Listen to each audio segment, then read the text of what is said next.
Well, we're deeply engaged in the political process, right, around climate change. And I've been running this big group, 350.org, and organizing things.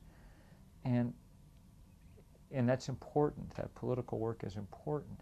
But too often politicians think that this phenomenon, climate change, is sort of like dealing with healthcare or something. It's one more problem to grapple with and compromise over and whatever.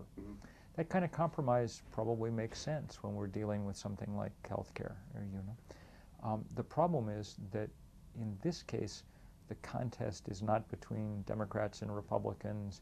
It's not between liberals and conservatives. It's not between China and the U.S. It's between human beings on the one hand and physics and chemistry on the other. And that's a very hard confrontation because physics and chemistry don't actually bargain. They don't yield. We now know that if you put a certain quantity of carbon in the atmosphere, it produces a certain increase in temperature. And it does it whether you want it to or not. That was actually one of my countrymen, Savante Arrhenius. I think it was really the turn of the last century when he determined how much carbon would equal how much increase in temperature. Right? That's right. But that's been borne out over the years. The great Swedish chemist Arrhenius was really one of the first to deal with this. And his sort of back-of-the-envelope calculations are relatively close to what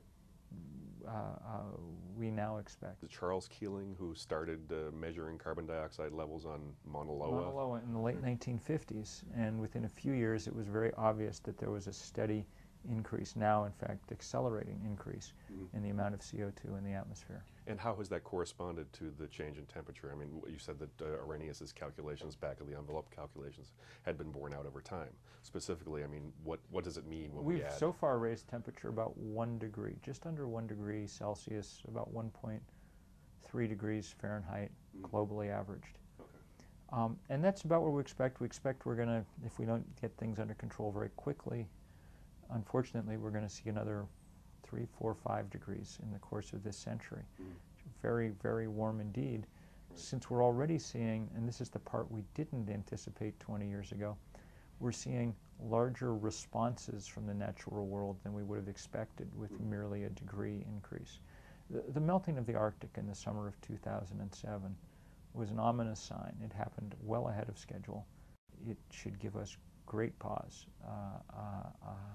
There are a number of other physical features that are displaying the same kind of flux, rapid melt of glaciers, rapid acidification of oceans being two prominent examples. Okay, and I think as the movement of wildlife toward the poles, right? Yes, everything responds to these kind of temperature changes, and so we're seeing new migration patterns, new sort of forest, the emergence and decline of forests in different areas, great swaths of forest across the interior west of the United States and Canada dying from beetles and things that are no longer kept in check by cold weather. I think they're suggesting now that there's a possibility that places like the Amazon could wind up as savanna land instead at some point because of the changes. That's correct. We don't know exactly what schedule it's on, but that's definitely a danger. And if that happens, well, you know, one of the world's great pumps is really the world's great pump is brought to a halt. Plus sink as well, right? Yes. Because the trees there and another great forests around the world, they tropical forests are less of a sink than temperate ones. Because they're warm, there's biological activity there all year round. And so the soil microbes in the soil and things continue to decay, produce carbon. And one of the problems we have is that as we warm the planet, temperate forests are becoming, in essence, more semi-tropical with each passing year. And that period of microbial activity and things stretches longer and become less effective as sinks. This excerpt is brought to you by the Massachusetts School of Law, the leader of reform in legal education and a leader in multimedia education for the public. To view the full interview and for a full listing of MSL's programs, log on to mslaw.edu.